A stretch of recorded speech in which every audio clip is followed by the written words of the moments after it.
Y'all were still on the Express. Yes, we are. I spoke to now. It's my turn now. Yeah, he works at Lee College and at Johnson. Oh, well, wonderful. Hey, TK, how are And you? although he told me yesterday that he's applying full-time Yes. North Carolina. And I'm glad we got it out online. Laura's right there. I know, I can't convince you.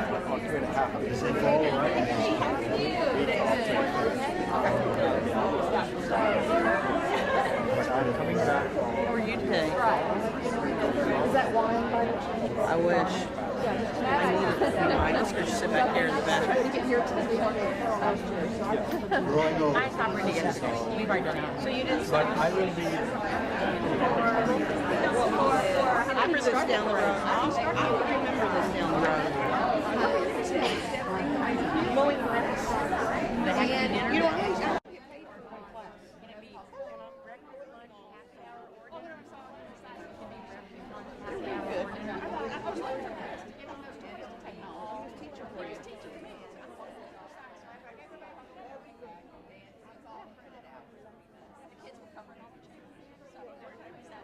They cover every day. They cover my chairs and tables every day.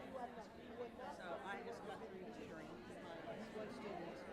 I have 5 of them. And asked me if I taught any of them. I'm working from home.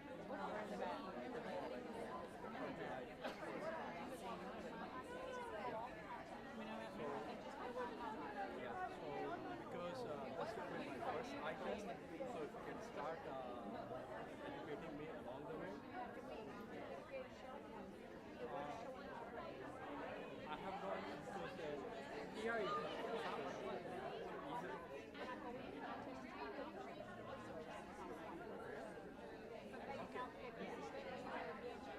so, yeah, you can, if you want, I can be giving it because I will be better at something. I will do it. But I will, if you want me, if you create the show, then what you got for me, contact me, shave off. I will start recording it. Okay?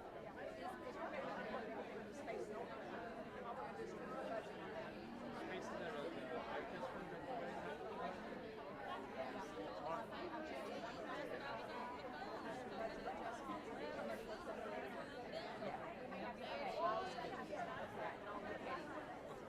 so keep me in loop, that's all.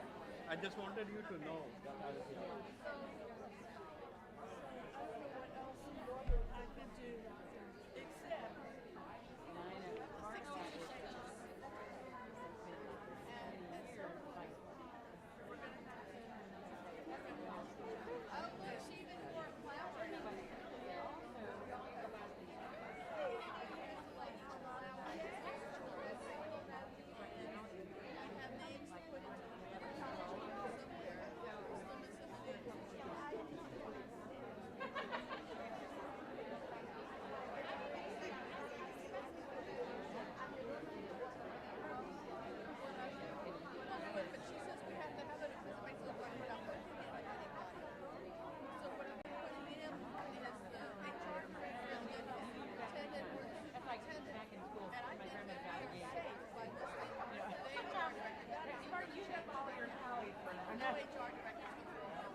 What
each other.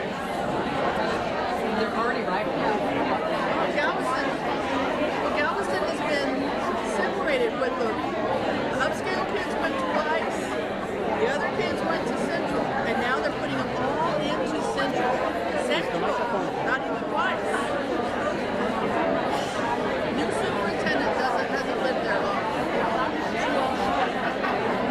She does not look like that. She will not last.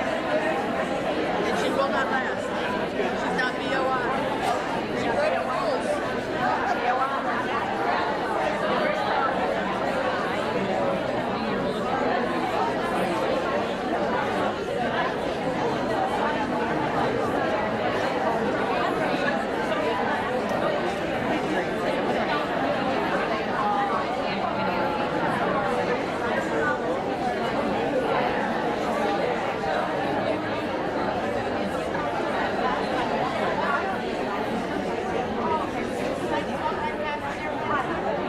This is my first full day back to work after knee replacement. So you're going to put total knee replacement. It's coming along good. It's coming along good. Huh? Well, I was out 6 weeks. It's been 6 weeks. But it's a year-long recovery. Now they tell me afterwards. Dr. Jablowski.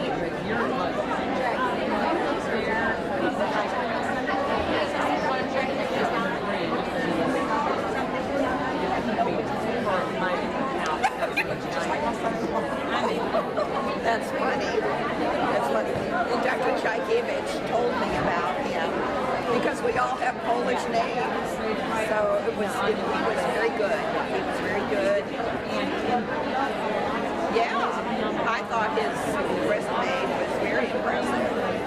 But anyway, I wanted to thank you for sharing the battery with me when I couldn't get into our parking lot. I never did really acknowledge the timeliness of that gift. Yeah. Yep. Oh, I am too. Happy to be back. The bone, he hammered it. He sawed off part of the bone and then hammered the thing in.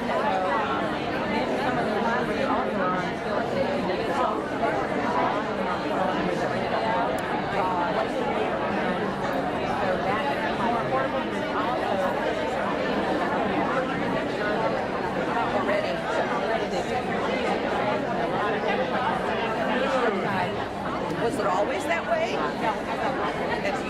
Yeah. Oh gosh. Well, that just goes to show it can always be worse. Yeah. Welcome everybody, and I'm very happy that you've taken your time out of your day to come and join us today. My name is Robert Barch, and I'm the program director for our Center for Faculty Development, and I'd like to welcome you to President Staples' last lecture. I'd also like to thank the Provost's office for funding the food for this event, Brent Goucher for the filming, and especially Sherry Devine for facilitating and coordinating the event. Now, I do have to let you know that this is not President Staples' going away party. I have been told that that is going to be on Wednesday, July 12th from 2:30 to 4 o'clock in the atrium. It's going to be, I understand, an ice cream social, and it's going to feature a live podium throughout the event for people to make farewell wishes, tell stories, and share their appreciation for President Staples. So this event, this last lecture, is a time for a retiring faculty member to share his or her experience, wisdom, and insight, and answer the question, if you could only give one more lecture, what would you tell the university community? And in the future, we at the Center for Faculty Development, we're hoping to offer this opportunity to all of our retiring faculty. But I can't think of a better person to start it off with than an individual who joined the university in 1979 as an assistant professor of marketing, making him, I think I've got this right, tied for 6th most senior faculty currently at UHCL. So, Dr. Staples, of course, has also been president of UHCL for the past 22 years, which is about half of the university's existence. And a good number of our students weren't even born when he did. And I bet that less than 20% of the faculty and staff, probably less than 20%, have worked under one of the other 3 UHCL presidents. So, and in fact, this means that for myself, and I believe for a lot of other people, it's almost really difficult to even try to figure out what the UHCL is going to be like with a different president. It's hard for me to imagine. Now, throughout this time, he's gained a unique perspective on the university. And I think we can benefit from his wisdom and experience, and so I was very honored that he volunteered to go and participate and share his thoughts with us. And after President Staples speaks, there's going to be an opportunity for questions, and after that, a little reception. And now I'd like to go and invite our interim Senior Vice President and Provost, Glenn Houston, to introduce Dr. Staples.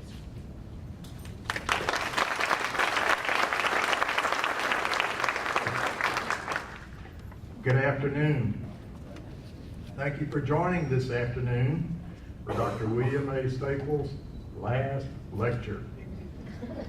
It's very much my pleasure and an honor to introduce President Staples. I'll just give you a little bit about his background. Dr. Staples received his bachelor's in business administration from Drake University in 1970. In 1972, he received an MBA from the University of Iowa. He earned his PhD from the University of Houston in 1977.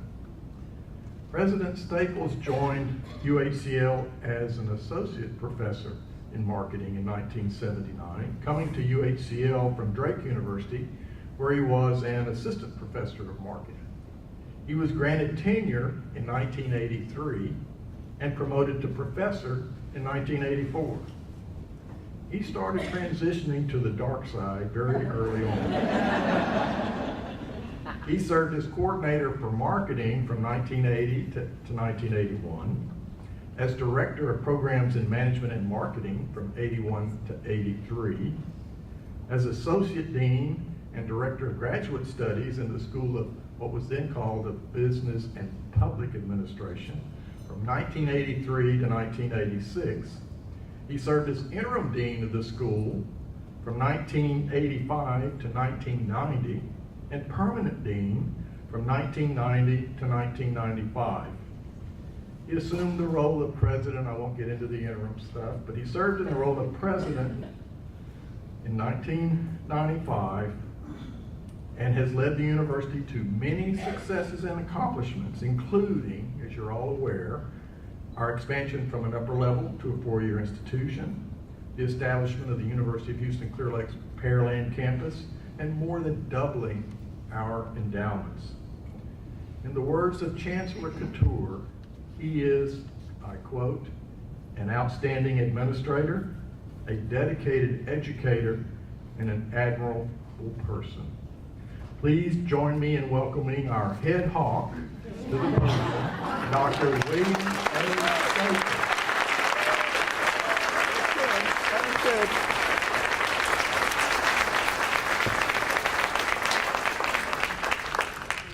I'm old.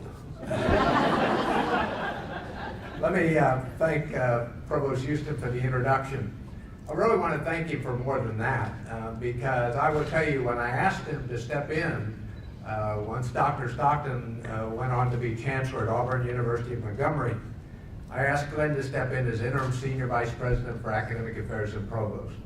And I will tell you, from my perspective, and I've heard from many others, they think it was a terrific decision. So Glenn, thank you very much.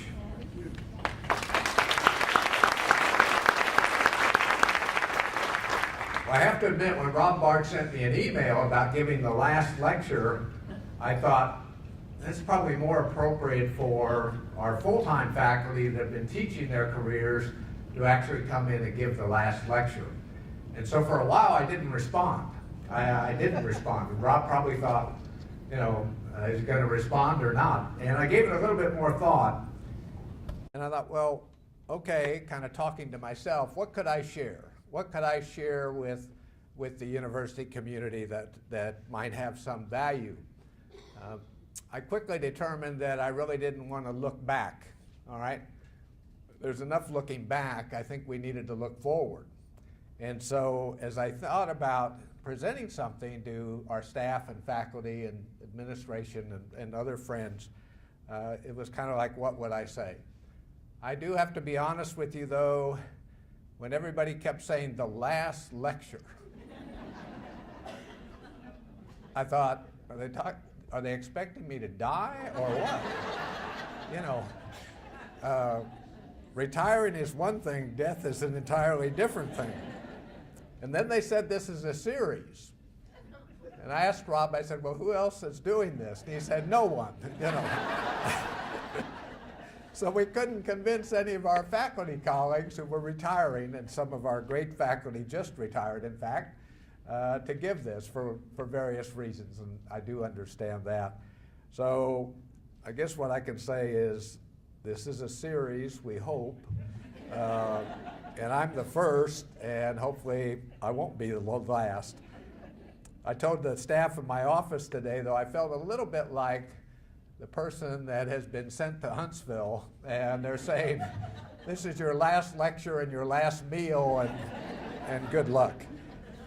Let me thank you for attending. As I said, as Rob said, I should say, if you'll hold questions till the end, you may not have any, and I appreciate that, but if you have questions, I thought we'd hold them till the end rather than questions throughout, because that may just simply extend this for far longer than you want to go.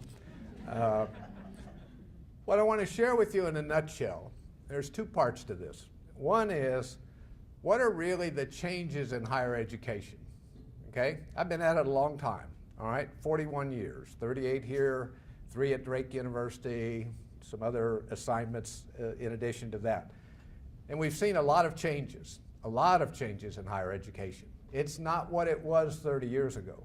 It's very different. The environment is changing, and it keeps changing. And it becomes more difficult, in all honesty, okay? It's more difficult today than it was 30 years ago because of this changing environment. So we're going to talk a little bit about the changing environment, some of the things in the changing environment, and then what I'm going to do is pose to us a series of questions. And I will partially answer via the slides some of the questions, but they're just some of the answers. And there are a lot more answers that we're going to have to think about in addressing certain questions as the university looks forward. So in terms of UHCL, a look ahead. Let's see if I can get this. All right, they're all coming up at once, but I want you to Brett, I want you to take a look at this and just, we've got various items here. I want to talk about the first two just real quickly. Perceptions about the value of higher education and perceptions about the cost of higher education. Now, we all work in higher education, so we have certain perceptions about it. But there are a lot of people that don't work in higher education. And what's amazing is what their perceptions are. And luckily, when I was thinking about this talk, I came across a short piece that was in the Chronicle of Higher Education in May. Chronicle of Higher Education is the newspaper, if you will, for higher ed.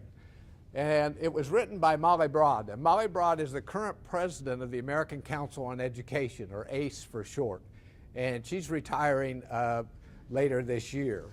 But I want to just quote a couple things, and this will be the only thing I read to you, is that at the ACE annual meeting, American Council on Education, they asked the educators that were there the following 4 questions. Is the economic value of college increasing? Is the economic value of college increasing? True or false? Half of the student loan borrowers owe less than $13,000. Number 3, Yes or no? Most colleges and universities focus on carefully managing costs and limiting tuition increases. And 4, are traditional colleges and universities for-profit institutions? Now, to no one's surprise, everybody at the ACE conference could answer those 4 correctly. When ACE, though, went out and did focus groups with the general public, including parents of some students, some children that were in college, in every case of those 4 questions, the majority was not what you expected. For example, they questioned the value of higher education. Is that whether the value of higher ed is either stagnant or declining? Think about that for a second. Majority of the people in the focus groups thought it was either stagnant or declining. Now the good news is they still thought it was a ticket to at least get in the ball game, that you had to have higher ed to get into the ball game. Many more than half thought the average debt load by borrowers was significantly beyond $13,000. We've all heard those stories that somebody owes $80,000 or $120,000. The problem is the general public's beginning to believe that. That's not a good sign. That is not a good sign. And I'll just skip to the last one, is that over half the people that were in these focus groups thought traditional universities and colleges were for-profit. For-profit. We're nonprofit institutions, all right? University of Phoenix is for-profit, but the vast majority of private and public universities are nonprofit institutions. And yet the majority that were in the focus groups thought we were all for-profit. Now, that's a big change, folks. That's a big change about the perception of higher education and what they think the cost of higher education is. It leads into partially the third bullet, and I'll try to go through these quickly. The funding trends for higher ed, state support versus tuition and fees. All of you at UH Cleric has heard it till your mind is numb, is that we've been on a 15-year trend of increasing tuition and declining state support. The only thing that makes us feel a little better, but not much better, is that almost every state's in the same boat. Is that most states are not allocating the resources either because they don't have them or they decide not to do it to provide more state funding for higher education. And there are some states that are much worse off, much worse off. Louisiana is experiencing some real issues because of oil and gas. Where Dr. Blake is coming, our next president, in Pennsylvania, they are studying the potential merger of universities, taking 2 regional universities and creating 1. They've already done it in Georgia. In Georgia, they've already gone through the mergers of regional universities. Now, I will reassure you, we're not in that boat. We're not anywhere near that here in Texas for good reasons, thank goodness. But that trend has been fairly consistent for the past 15 years. Declining state support, increasing tuition. Question becomes, when do we hit a number in tuition that we then start to see fewer and fewer students being able to access higher education? That's a dangerous trend. That is a dangerous trend. Why? Because if you look at people that have an education, different educational levels, higher education is correlated with all the obvious things. You're more likely to have a higher income, you're more likely to be employed or not unemployed, you're more likely to have health insurance, you're more likely to have a retirement account, you're more likely to vote, you're more likely to volunteer, all the positives that correlate with education. Read one other thing to you real quick from that article. This is good news, okay? Consider this, from a report released last year by Georgetown University Center on Education and Workforce, out of the 11.6 million jobs created in the post-recession economy, 2008 forward, out of the 11.6 million created, 11.5 million went to workers with at least some college education. Okay? 11.5 out of 11.6, you needed at least some college education, post-high school. And of those, 8.4 million went to workers with a bachelor's degree or higher. 8.4 out of the 11.6 went to those with a bachelor's degree or higher. So, sounds to me like if you're going to get a job, you got to have some college education, and the vast, vast, vast majority of them, you're going to have a bachelor's degree or higher, as the case might be. Number 4, increase in the number of economically disadvantaged students. Some of you have heard me say this before, is that I'm rarely shocked at my age. True story, I'm rarely shocked. When I was shocked most recently was when I saw the percentage of economically disadvantaged students in all the school districts across the Houston metro area. And the data I saw was 2004, 2005 versus 2014, 2015. Okay? I'll give you a couple of quick statistics. I promise there's no test. People in the back are having a hard time hearing. Oops, okay. I think I better stick here. All right. This is in terms of economically disadvantaged students in Houston Houston school districts. What's economically disadvantaged? They're on the free lunch program. All right? So let's go to 14-15. We'll jump over 04-05, but there's dramatic increases. Houston ISD, 81%. 81% of the students are considered economically disadvantaged. I'll pick out some. Galena Park, 79%. Dickinson, 64%. Galveston, 74%. LaPorte, 48%. Alvin, 50%. Even Clear Creek ISD, which most people would consider an affluent school district. And that's not exactly right either, okay? But in 04-05, it was 15%. In 14-15, it was 27%. So let's play with this a little bit. Let's go out another 10 years. 04-05 to 14-15, 24-25, down the road. Almost all of those percentages will go up again. You can almost count on it. So we're going to have more and more economically disadvantaged students at a time that tuition and fees keep going up, which means financial aid becomes more and more important, which means scholarships become more and more important. And as many of you have heard, we've instituted the Hawk Advantage Scholarship. The Hawk Advantage Scholarship is a need-based scholarship. We have merit scholarships. And don't get me wrong, I believe in merit. If you're an outstanding student, and you do really well, you should be rewarded. But we have a lot of students that are economically disadvantaged, but academically capable. And that's the key. Economically disadvantaged, but academically capable. We have to make sure that those students get access to higher ed. If not, and in that time period, I will be gone, okay? But in reality, if you have children or grandchildren, and we don't solve that to a certain extent, we'll be living in a very different situation. Very different. Okay?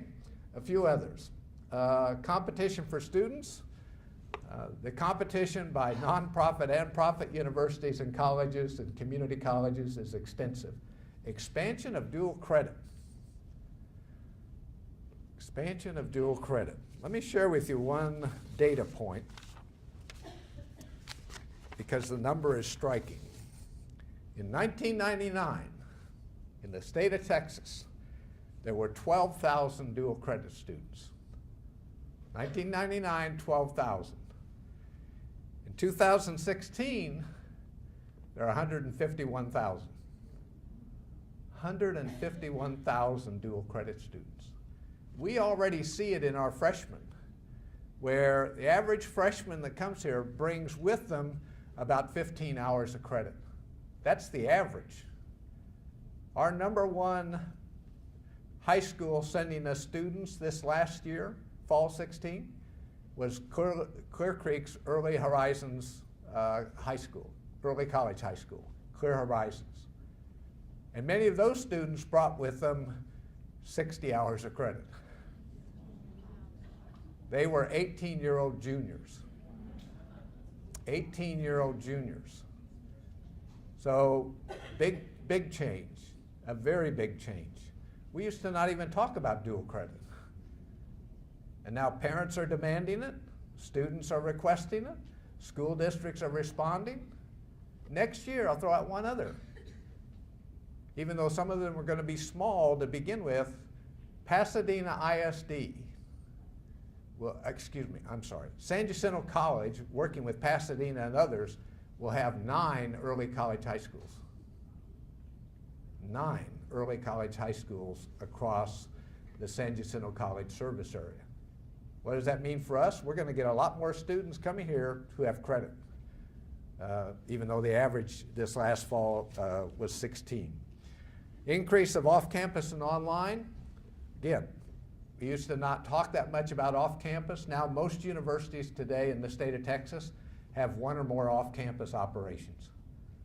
A secondary location, like our Pearland location. Same thing with online. We're continuing to see a growth in the number of courses and programs offered online.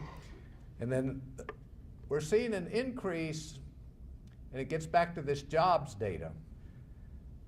And you can argue that this is good or bad, depending on your perspective, but a real focus on workforce development. And that is, what is the link between education and workforce? Okay? And we can argue and say, well, there should be more understanding of a broad-based education. I don't necessarily disagree with that, but that's not what the public perceives. It's mom and dad saying you're going to college and you're going to get a job.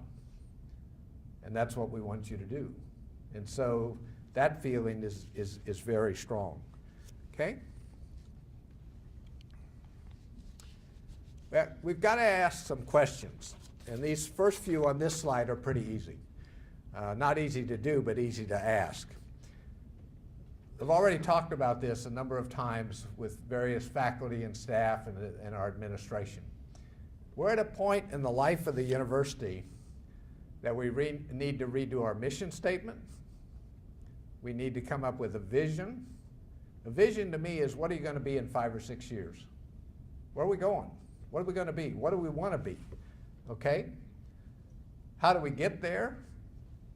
Strategic plan is really what you would say is the map to get from where you are now to whatever your vision is, 5, 6, X number of years down the road. And then how are we going to measure success? What are the metrics? Right now, all 4 universities within the UH system, Dr. Couture requires us to submit a progress card. And there are more macro measures. What I mean by that, how many degrees have you awarded? What's your retention rate? Broken down by ethnic groups. What's your course completion rate? What's your endowment growth? There's a series of metrics. We're going to have those kind of metrics much more broken down for the university and the different components of the university. Because if you don't have any metrics, you really don't know what you're doing or how successful you are at doing what you're doing.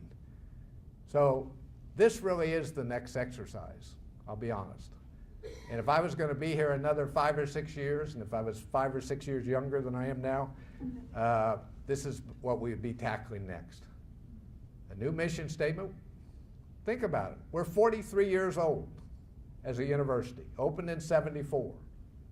But we are 3 years old as a 4-year university. We are a very, very, very, very, very young 4-year university. We are not exactly what we used to be. Okay? 43 years, yes, but 3 is a 4-year. So it's time to do this again. Okay? Mission is different. Where are we going? What's our vision? How are we going to get there? Strategic plan. And what are we going to measure to see if we got there? Okay. There will be a test, all right? What are our advantages? And I've just got a few up here, but this is something we have to think about. What are UHCL's advantages? I'll suggest to you that one of our advantages, but here I need to be real clear. I'm talking about undergraduates. When it comes to undergraduate tuition and fees, it's an advantage for us. In terms of what I call regional universities, like Texas A&M Corpus Christi, University of Texas at Tyler, Lamar University, Sam Houston State, Stephen F. Austin, our tuition for undergraduate resident students is less than all of them, significantly less in some cases. So in terms of undergraduate resident tuition, Texas residents, we're in a very competitive position tuition-wise. I would also argue that an advantage is the size of the university. I've often said we're big enough to be interesting, but we're not impersonal. And I think that's very important. We're big enough to be an interesting university. We're not 1,500 students. But we haven't lost, in many cases, some cases we have, but we haven't lost the personal touch. And I think going forward, that becomes even more important. Academic program inventory, we have a lot of programs.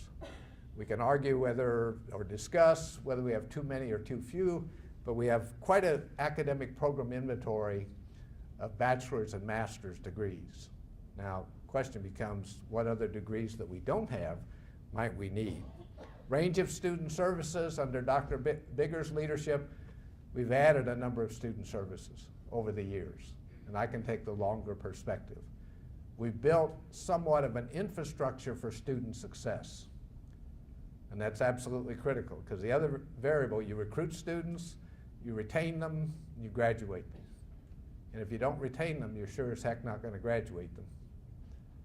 And there are some institutions that have a real problem with retention. We can do much better at retention than we're doing now, but we've got some of those services. The new facilities, obviously you can tell, they're coming out of the ground. There's always a little bit of excitement on any campus when you have new facilities. And so the STEM building and the rec wellness building, student housing, we're looking hopefully with STEM and rec wellness, particularly with fall of 18. The health sciences building in Pearland will be spring of 19. It'll change the campus. This will feel more like a campus as we begin to fill in what I call this corridor here. Campus setting. If you work here long enough, I swear we take it for granted. All I have to experience is a visitor coming to campus for the first time and they're like, whoa, you've got trees, you've got grass, you've got water, you've got deer, you've got, whoa, this is unusual, okay? And they love it. They absolutely love it. We're one of the real green spaces around, and we're fortunate that we've got the 524 acres. And the other one I'll put up here, and there are others, but this is a question we're going to have to ask ourselves. What are our advantages? What are they? The other one is campus safety. Campus safety is important. You have an unsafe campus and you have enough incidents happen, your reputation will get hurt real quick. And almost all universities today, the majority population, and we want safety for all, but the majority population is female. If you talk to the parents of a female student, which I have, it's not unusual for them to ask me, what's your campus safety? It can be and is a major advantage. And for the most part, we have that. But we should never take our safety or our students' safety for granted. What are our challenges? All right? And I know you're going to say, Dr. Staples, we have more challenges than this list, right? That's probably true. One is just shifts in state funding. I've been here long enough that I can remember 1991, state had a budget problem, 2003, 2011, and 2017.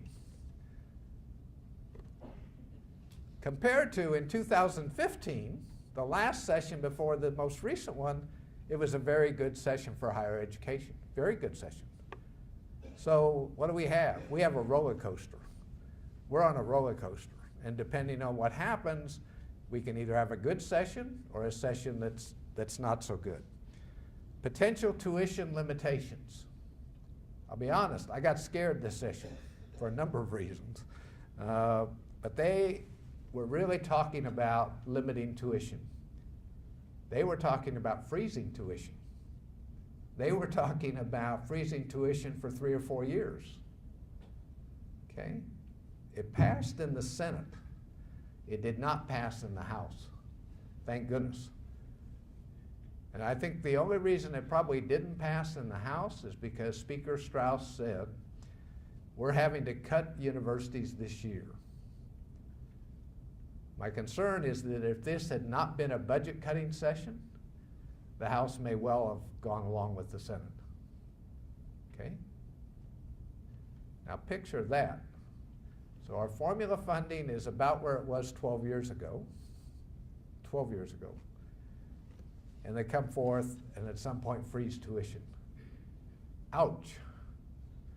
Ooh, that would be a real difficult situation in terms of the two major sources of revenue for the university. Increasing undergraduate enrollment as we move on to years 4, 5, 6, 7, and beyond, and stabilizing graduate enrollment. We got to stabilize graduate enrollment. Our domestic graduate enrollment, and now on top of that, our international graduate enrollment has declined significantly.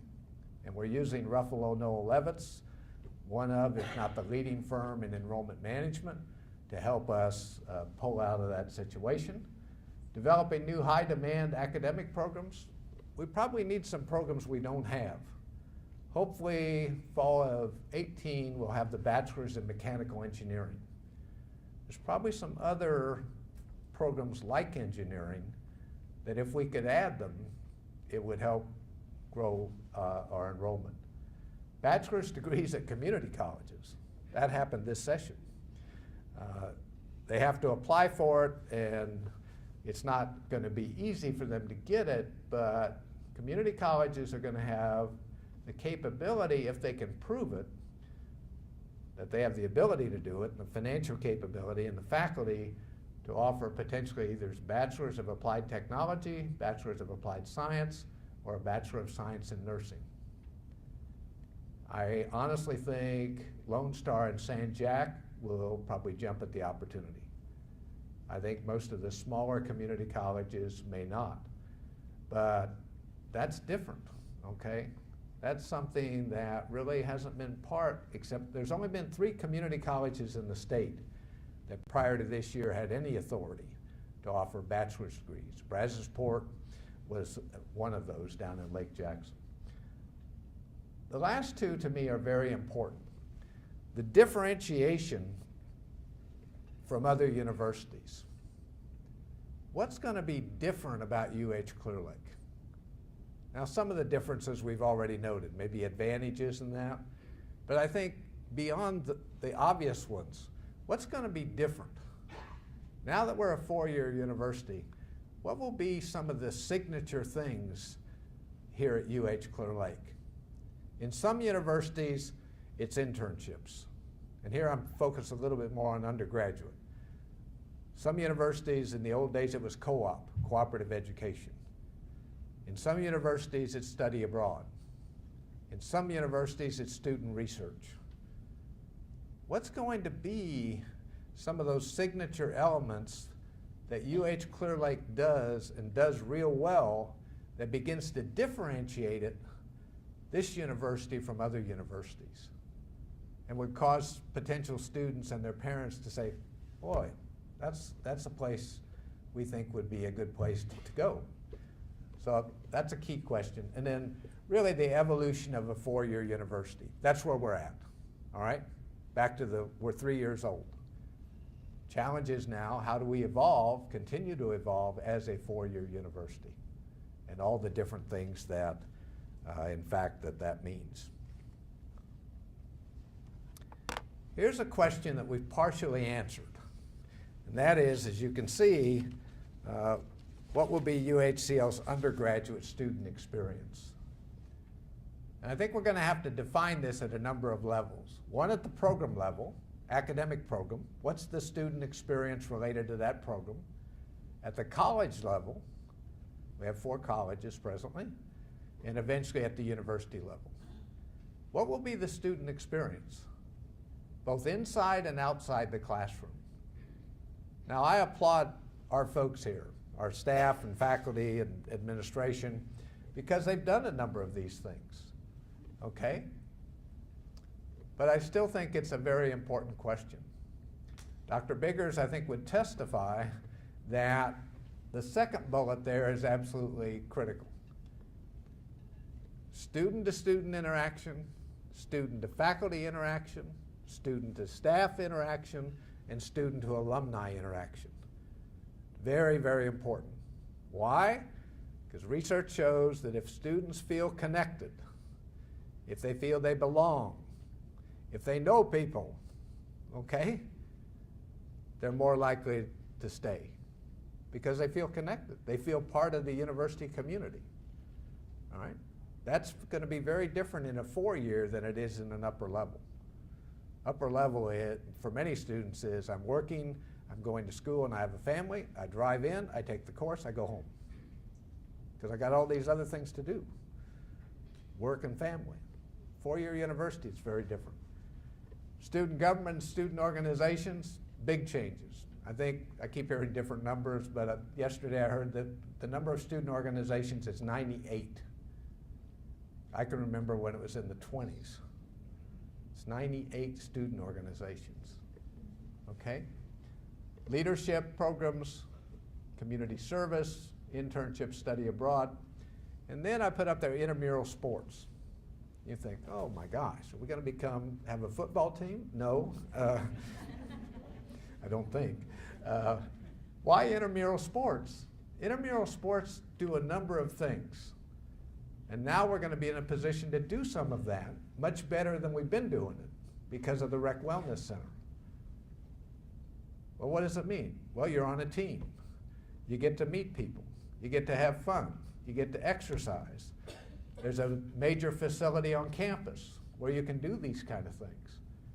So while these other things there are important, I will argue with you that intramural sports is important because it gives people a feeling that I'm involved, I'm connected.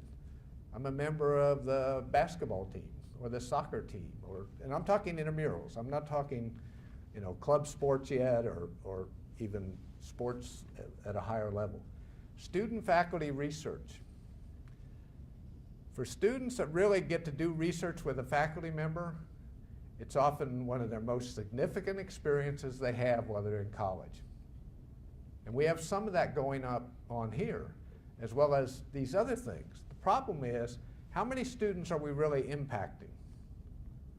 Okay? It's one thing to do these things. What we're doing, I think we're doing well, but are we impacting enough students? I said yesterday in a meeting that Dr. Houston hosted, I like our annual student research conference, but it, in my opinion, is an underutilized asset. I think we could do much more with the student research conference.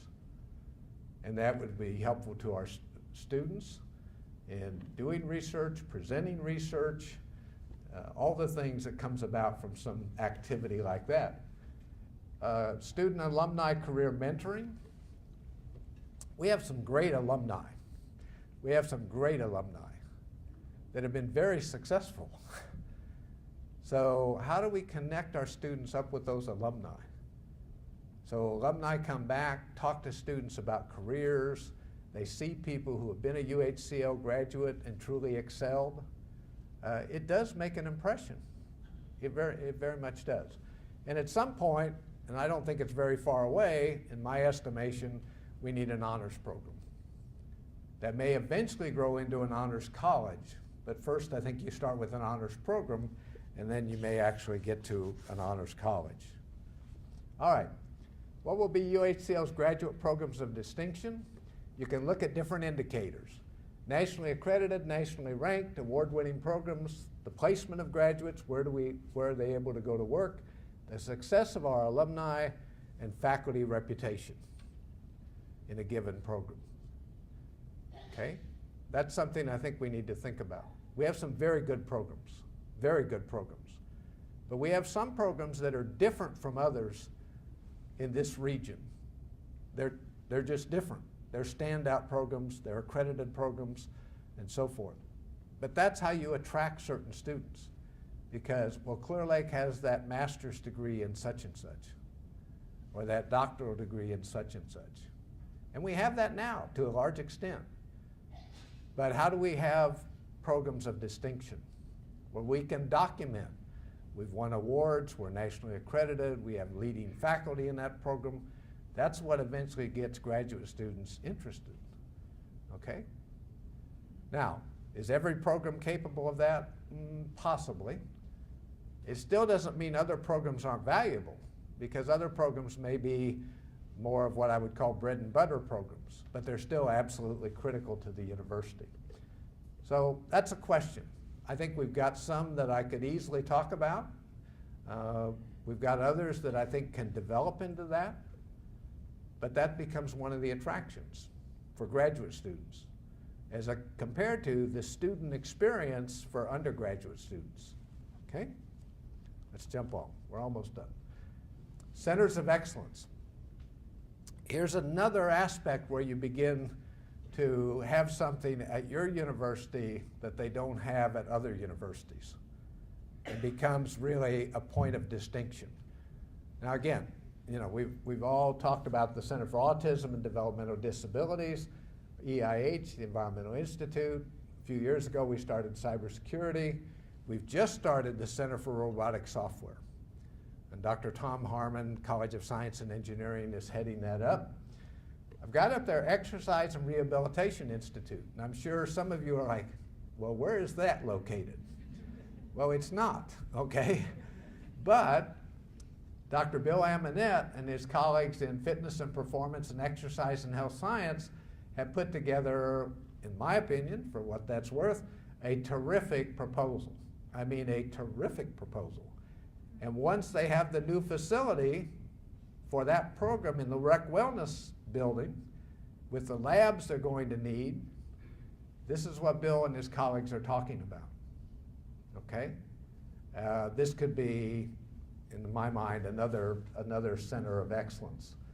Well, let me mention a couple things here that's worth noting. I think good centers or institutes or whatever have a few capabilities, a few characteristics that are very important.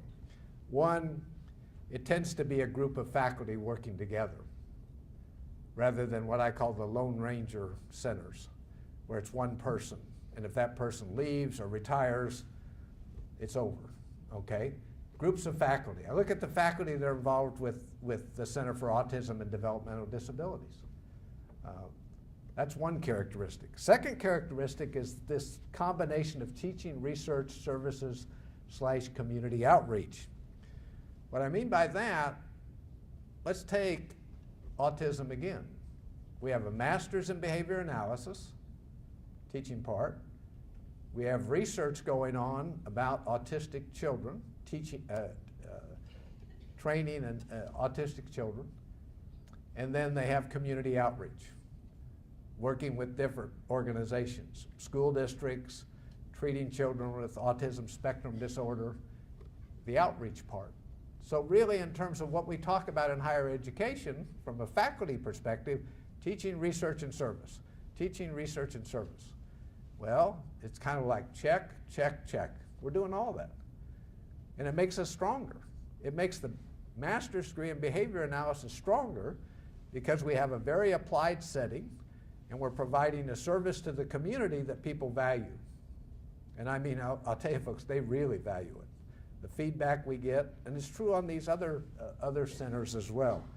And then the third element, which is not up here, so group of faculty working in an institute or center, the teaching, research, and service, and then the third one is that they have strong external partners. We had a meeting in here the other day, and I think Dr. Houston told me that about 80 people were here for the Center for Robotic Software. We had people from business, we had people from NASA. They're all very interested because they're all dealing with robots, okay? If you find enough good partners, business, education, government partners, you can do a lot of good things. You've heard me say it for years. We are student-centered, partnership-oriented, community-minded, okay? This can help set the university apart. If you want to know about X, you go to Clear Lake. Clear Lake has it. They're really doing it well. And when you know you're really doing it well, people come visit you because they want to find out how you're doing it, because they're either not doing it or they're not doing it well. A couple other final questions. What can UHCL do to address problems and issues important to our community, state, and nation? Now, lately, we've been focused on these 5 areas and things within each one of those. So we've got a list of things under each one of those that we've been involved in. My point to that question is I'm seeing it more as each year passes. And that is the question we're being asked by legislators and others outside the university, is as a public university, what are you doing to help solve problems out there?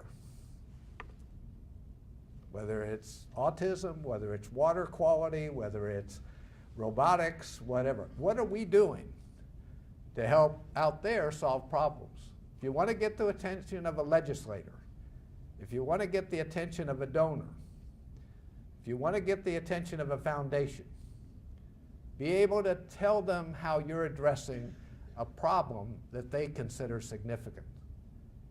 You might say, well, there's too much expectations of higher education and public higher education. That may be true, but that's not going to stop it. And we're set to do this. We are. We're good at this. How do we get even better? So that, again, whether we're talking to a donor or a state legislator or whatever, whoever, they'll say, yeah, Clear Lake does that. We want to give you money. We want to do this. We want to do that. How did we get money for autism in the 2015 session? This was it. We were addressing a problem. The legislators realized there was a problem. School districts are having an unbelievable problem trying to deal with special education and autistic children. And they looked at us and said, wow, they're doing something down at Clear Lake. And Senator Jane Nelson, who was chair of Senate Finance, said, let's give them some money. Fair? I didn't say it was fair. But that's how it works. That's how it works. And we are perfectly positioned as a university to continue to address even more issues that are important to our immediate community, the state of Texas, or national issues. The issues over there on the side. Health is huge, and it's going to get bigger and bigger. Okay? STEM. We've got a problem in this country with STEM. Most of the students, not just at this university, that are at graduate STEM programs are not from this country. It's international students that dominate STEM programs. The good news, though, is we're very happy to have the international students. The good news, we're beginning to see at the undergraduate level more students majoring in STEM. Particularly our freshmen, it's computer science and computer engineering. So there is, but that's an important area. The STEM factor, K through 12, and so forth, and so on. One other thing I wanted to share with you, real quick, and Glenn and the academic administration heard me say this yesterday, and it's about advantages that UHCL could have, and it's about our location. Now, I often hear that we don't have that good a location because we're not downtown Houston, and we're not in West Houston because Houston's moving to the west. Here's what I want you to think about. I'll try not to beat you over the head with it, as we say. I want you to think of a map of Houston. We're going to do this real quick. All right? Downtown to I-10 east to Baytown. And downtown to 288 south. All right? Downtown, I-10 east to Baytown, downtown 288 south. And that area defines what I call the southeast quadrant. The southeast quadrant, okay? Why are we in a good location? Well, let's think about this. Within that quadrant, we have 5 community colleges. San Jac, Lee, Alvin, College of the Mainland, and Galveston. We also have a growing population. Some of you that are probably younger than me, but you may recall, we used to be able to tell where League City stopped and Dickinson started. You can't tell that anymore. We used to think that Pearland was a small town.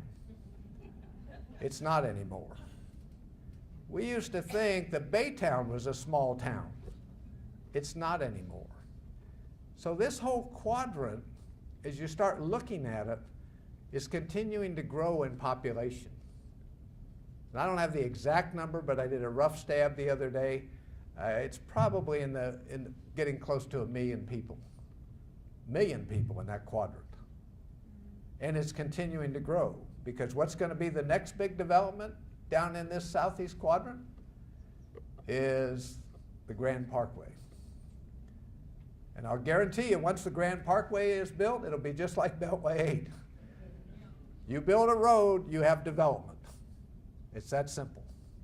610, Beltway 8, Grand Parkway. It'll cause population to grow even more. All right? So we got a lot of community colleges, good partners of us.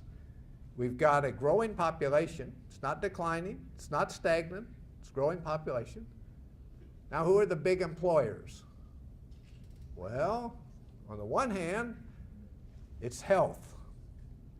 You think of UTMB on the island, and I'm just not talking UTMB. Go over here by Clear Lake Regional.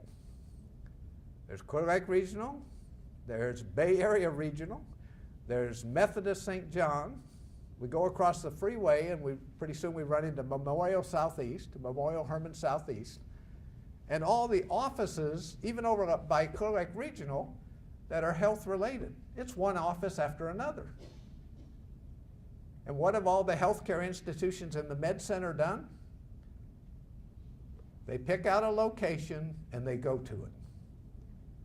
Where are they going recently? Pearland, and Sugarland, and Katy, and the Woodlands. Look at all the announcements they make as to where they're going. Okay? Why do they go to those areas? Because that's where the population is. And that's going to impact us positively. Okay? So we have health. We still have Johnson Space Center. You might say it's not what it used to be. It still employs, though, contractors and NASA, JSC, 13 to 14,000 people. Any community would kill for that. All right? So health and aerospace. Then we have the Port of Houston. Port of Houston isn't going to get any smaller, right? Continues to grow, Panama Canal widening, channel deepening, etc. And then the fourth big employer that we probably take for granted, but in fact we don't take it for granted. The fourth big employer in terms of number of people employed are school districts. The number employed by Clear Creek ISD, Pasadena ISD, Pearland ISD, Goose Creek ISD, you add up all those folks, it's a lot of people. So with those different sectors, okay, health, basically aerospace, school districts, Port of Houston, what can we be doing that we're not doing, or in addition to what we're doing to respond to those employers? Because they're big, and they're likely to get even bigger. I'll argue that with our school districts, the K through 12 sector, I think we're doing a really good job. I think we can do better, but we're doing a really good job. The number of teachers out there in those school districts that are our graduates, it's unbelievable, that are UHCL graduates. The number of principals out there who got master's degrees in educational management from Clear Lake, UHCL, it grows all the time. The number of people now out there that have doctorates from UH Clear Lake in educational leadership, it continues to grow. So we're a significant player. Folks, we are a significant player dealing with the K through 12. Now, how do we even get better? What else could we do to serve aerospace? What else could we do to serve the port? What else? And we have a lot in the health area right now here at UHCL. Well, what else can we do? So I don't buy it that we don't have a good location. I think we have a very good location. And now with the Pearland campus, we're going to even extend our reach further west. Because then you get into what I call the 30, 35-minute drive time. If I can get there in 30 or 35 minutes, it's a good location. And between Pearland and here, you think of the radius of driving someplace in 30 to 35 minutes. And why is Pearland so important? Because I wish it wasn't true, but we know it will be. Traffic will get worse. And you're saying, how could it get worse? It will, because we have all these people and more people on the way. So the Pearland campus extends our reach. And now with the second building, it even gets better. All right. What is UHCL's ability to adapt, change, and respond? Vision, linking annual planning and strategic planning. If the strategic plan is going to define how we get the vision, then annual planning means we got to be making progress. If this is where we want to be in 6 years, what are we going to accomplish in year 1, year 2, year 3, so on the way? Regularly monitoring performance, staying abreast of the changes, because it's going to continue to change, and making data-driven, real data-driven resource allocations decisions. If I could leave you with one thought today about this, and I know this is probably sound really like the last lecture, is that institutions of higher education that do not adapt will be left behind. They will be left behind. We're already seeing it in different parts of the country. You say, well, it won't happen. It does happen. It does happen. You start losing enrollment. You start having financial problems. I'm not saying temporary problems. We'll get out of the situation we're in now. I have no doubt about that. But when I look at these states where they're merging institutions and so forth, and in many cases, part of the problem was they did not adapt. They did not change. And yet that higher education environment is changing. And it's going to continue to change, whether we like it or not. We can say we don't like it. Okay, say you don't like it. But don't say you're not going to adapt. Because if we don't adapt, we will get in a worse and worse position. And the last slide is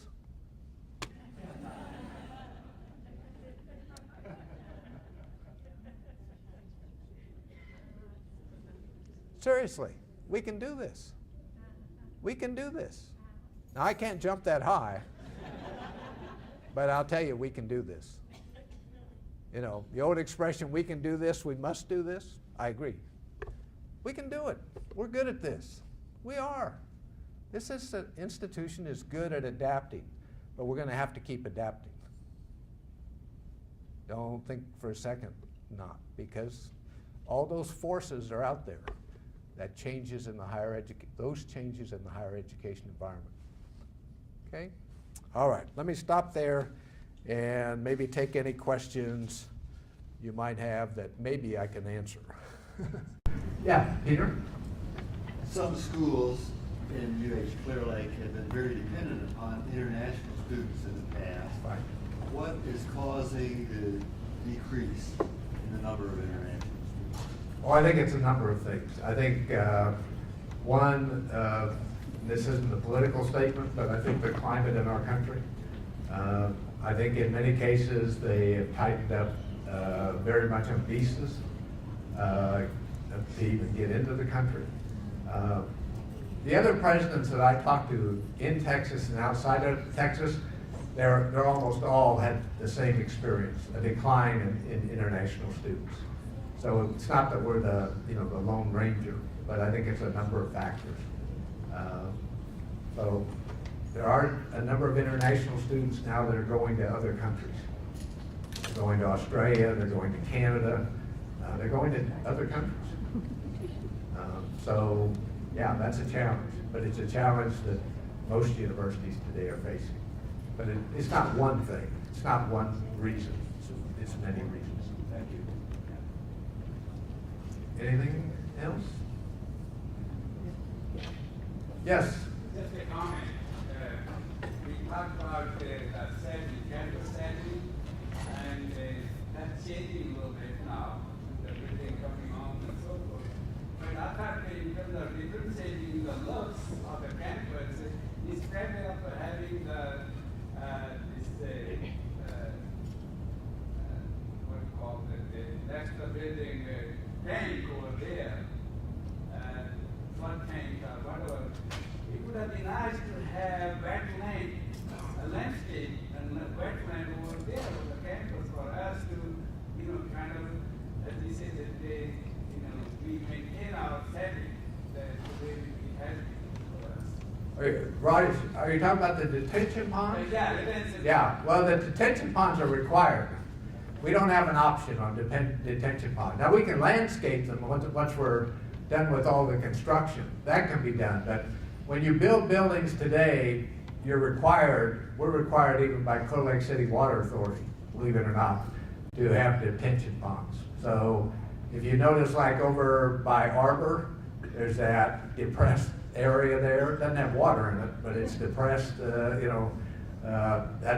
a detention area. And so depending on how many square feet we build, then we have to have detention ponds. But we could landscape them. I hope we end up then with different water features on campus that I think, for me, at least, water is attractive. And I think as we add more areas on campus, we can make the campus even more attractive. Any other questions? Okay. Yes.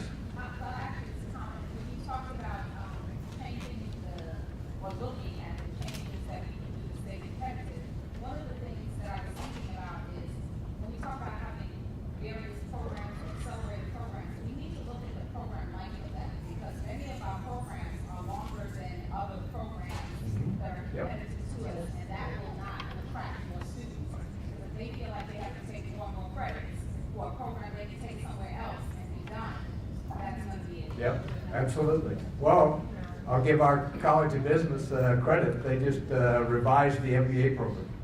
And they've heard me say this before they revised it, it wasn't really competitive. And now it's competitive because it's responding to what the competition is. That's an example of responding. I mean, and if we don't respond, we're left behind. All right, I'll answer the last question. They talked about, well, he graduated, I didn't know they were going to say the years. He graduated in 1970 and... I graduated those same years. All right, Glenn's about to be, and I'm 69. Okay, that's enough. Thank you all very much.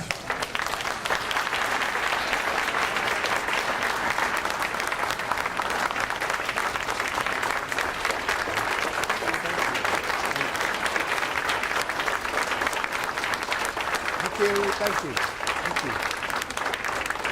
Thank you all for coming. I really appreciate it.